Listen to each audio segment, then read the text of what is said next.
Bonjour à tous et bienvenue dans l'Hebdo, le condensé des temps forts de l'actualité de la semaine. Ce mardi, c'était la 3e journée de mobilisation contre la réforme des retraites. Mobilisation moindre que l'acte précédent. Ils étaient entre 6 et 8 000 à La Roche-sur-Yon, environ 850 à Fontenay-le-Comte. Mais la surprise de cette journée, c'est l'implication des étudiants. Ils étaient nombreux à rejoindre les cortèges ce mardi. Cyril Guillet et Colline Davy les ont rencontrés. C'est un cortège raccourci, mais aussi rajeuni. Non, pour nous c'est toujours non. 850 personnes étaient à Fontenay-le-Comte ce matin et parmi eux, beaucoup de lycéens. Le fait de savoir qu'un tiers des plus pauvres risque de mourir avant 64 ans, donc avant l'âge de la retraite, je trouve ça juste ignoble. Et je pense que c'est la principale raison pour laquelle je manifeste aujourd'hui. Ouais, puis moi j'estime qu'aujourd'hui c'est 64 ans, mais que d'ici à ce que nous on puisse atteindre la retraite, ce sera peut-être aller plus loin et que si on se laisse faire en fait aujourd'hui, après ils pourront faire ce qu'ils veulent. Les jeunes ont répondu à l'appel et c'est un renfort bienvenu pour les syndicats. A priori un petit peu moins de monde, mais on est quand même rejoint par les étudiants, les lycéens. Ce qui est très bien parce qu'il y a apparemment un mouvement lycéen qui est en train de se monter de plus en plus.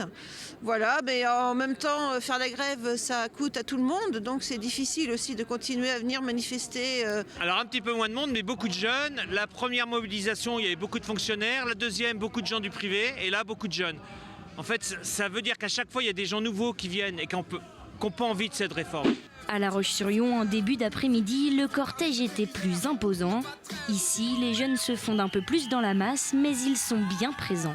Pour pouvoir avoir une retraite un jour déjà. Objectif lycée vide. On a vu ça a quand même pas mal marché, donc on est content. Alors on est venu pour manifester contre les retraites et montrer que la jeunesse, elle se mobilise contre Macron et contre la réforme des retraites. On se sent 100% concerné. On pense surtout à notre avenir et on aimerait bien changer les choses, donc il faut agir maintenant. Les jeunes, tous ensemble!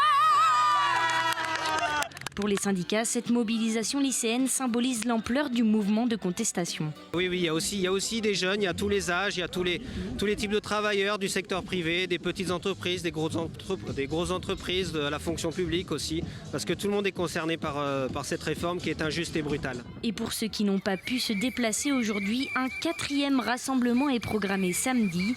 Les syndicats espèrent y retrouver les travailleurs précaires. Pendant ce temps, à l'Assemblée nationale, les débats concernant le projet de réforme des retraites se sont ouverts ce lundi. Les députés ont 15 jours pour étudier le texte et examiner les plus de 16 000 amendements, dont plus de la moitié déposés par la NUPES. Un timing serré au vu de l'étendue du chantier. Béatrice Bellamy, députée Horizon de la 2e circonscription de La Roche-sur-Yon Sud, est dans l'hémicycle. Si on a trop d'amendements, on sait très bien que ça va bloquer aussi le travail du parlementaire. Et donc, ça fait une forme d'obstruction. Donc, moi, je pense que ce n'est pas la bonne méthode. Si on est contraint par le temps, on ne pourra pas arriver aux différents articles, notamment des articles sur lesquels il y a des propositions qui sont faites aujourd'hui, que ce soit l'article 7, l'article 8, que ce soit notamment, bien sûr, l'âge, bien sûr, et après, si on travaille aussi sur les carrières longues et sur la pénibilité aussi du travail, il faut pouvoir ouvrir ces différents articles et il faut pouvoir travailler. Lundi, un terrible séisme de magnitude 7,8 a touché la Turquie et la Syrie. Plus de 17 000 morts sont déplorés pour le moment. Les secours internationaux sont sur place. Parmi eux, la Vendéenne Charlotte Kopman, une infirmière sapeur-pompier volontaire de Fontenay-le-Comte. Elle est arrivée en Turquie dès le lendemain du drame. C'est quelqu'un qui fait partie de l'association Pompiers de l'Urgence Internationale depuis plusieurs années déjà et qui, au-delà de son engagement d'infirmière sapeur-pompier, un goût prononcé pour le secours international avec surtout une volonté d'aider. On a de ses nouvelles puisqu'elle envoie des SMS qu'on reçoit un petit peu en décalé. Donc elle est partie au sein d'un détachement de 33 secouristes, sauveteurs et personnels soignants, ainsi que 3 chiens de décombre. Au Puy du Fou, les candidats au recrutement ont profité d'une journée d'immersion. Alors pour eux, pas d'entretien d'embauche stressant avec un DRH, mais un jeu de pistes en compagnie des autres candidats pour rencontrer les responsables et découvrir des témoignages de salariés. Un mode de recrutement original que nous détaille Agathe Poulet. Combien de kilos de linge ont été traités en 2022 ? Durant ce jeu de piste, l'objectif n'est pas de retrouver un trésor, mais bien un poste pour la nouvelle saison du Puy du Fou. Pendant 2 heures, ces candidats vont se déplacer dans tout le domaine pour découvrir les différents métiers du parc. Un recrutement original et ludique, apprécié par ces demandeurs d'emploi. Je trouve que c'est quelque chose de plus léger, donc qui permet peut-être de plus s'exprimer librement et d'être plus libre. Ouais, c'est plus rassurant, ouais. C'est moins stressant, je pense, que d'être tout seul devant une personne assis l'un en face de l'autre. Je trouve que c'est vraiment sympa parce que ça détend, on est moins stressé en arrivant. Et puis ça permet de découvrir les autres personnes avec qui on va probablement travailler, découvrir nos supérieurs, découvrir le parc. Et du coup, c'est moins stressant et plutôt original. À l'aide d'une tablette, les candidats doivent retrouver les 35 balises dissimulées. Une fois trouvées, ils doivent répondre à des questions ou des défis. L'idée de ce recrutement immersif est de plonger les candidats au cœur de leur futur métier et de montrer à quoi pourrait ressembler leur saison au Puy du Fou.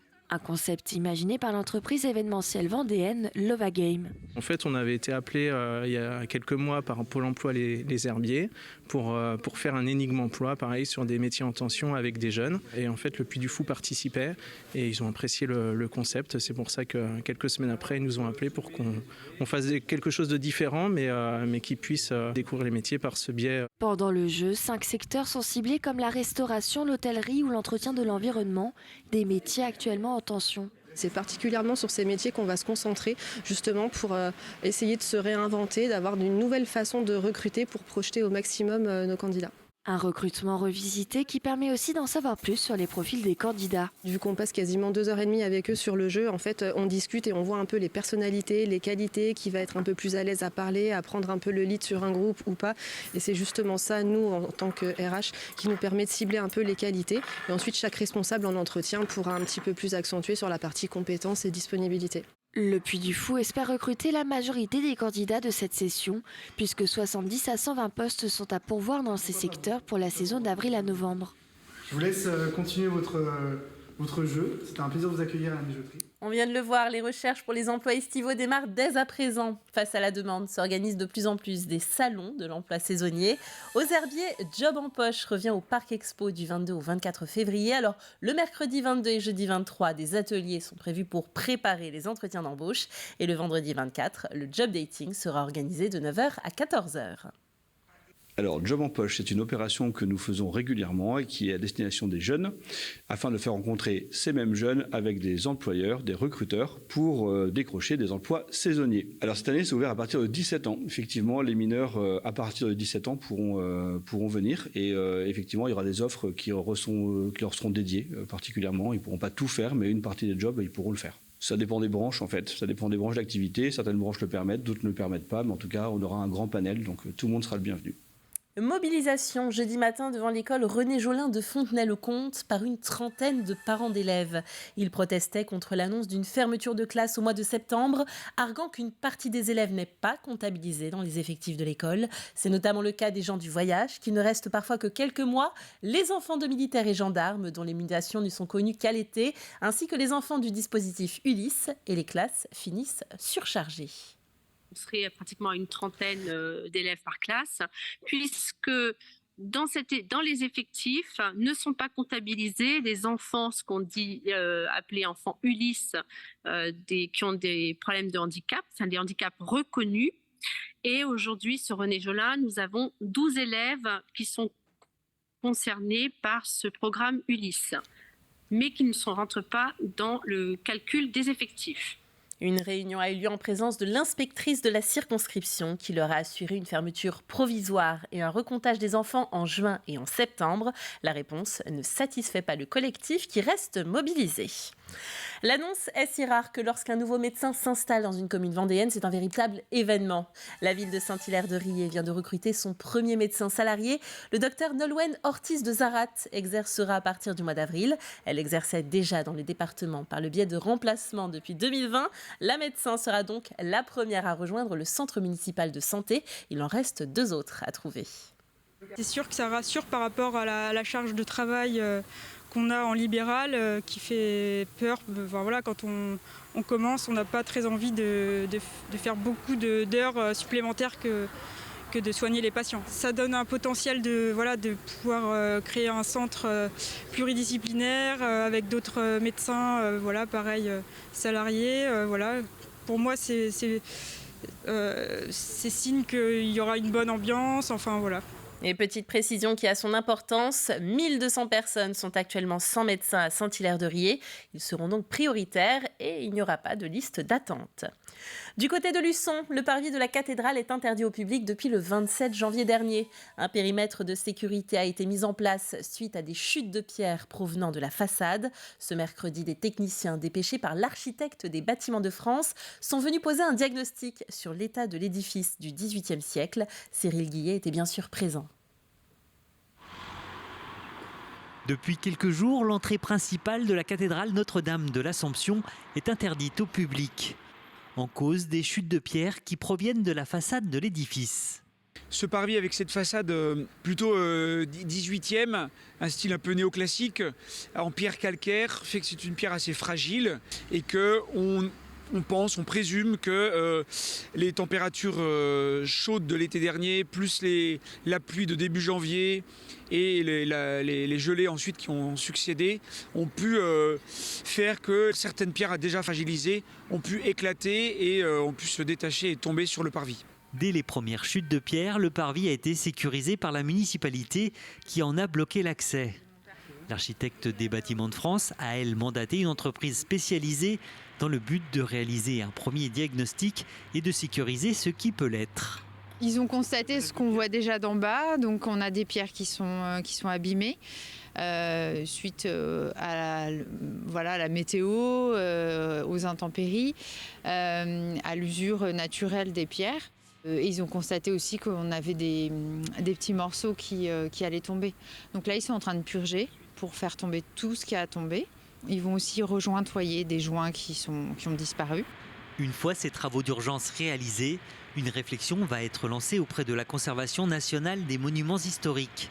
L'objectif, déterminer si une éventuelle restauration de la façade serait nécessaire. En attendant, la cathédrale continue à accueillir les fidèles qui dorénavant accèdent à l'édifice par le cloître. C'est une petite phrase qui n'est pas passée inaperçue dans le milieu du football vendéen. Le président de la Roche-sur-Yon Vendée Football, Christophe Chabot, qui compare le stadionnais Henri Desgranges à un champ de patates. La Roche-sur-Yon Vendée Football a donc entamé une tournée des stades vendéens pour jouer ses matchs. En face, la municipalité rappelle avoir 2 équipes de bon niveau qui jouent actuellement la montée, en football donc, mais aussi en rugby, et ne veut en privilégier aucune. Écoutons les 2 parties. Nous, on trouve des solutions actuellement qui sont des solutions provisoires. Mais la prochaine conversation qu'on doit avoir, c'est celle un peu de la vérité.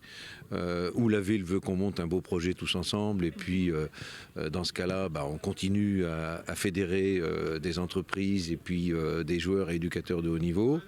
Mais par contre, ça impose qu'on ait une infrastructure qui suive, où la ville ne veut pas ou ne peut pas, parce qu'elle peut aussi ne pas pouvoir.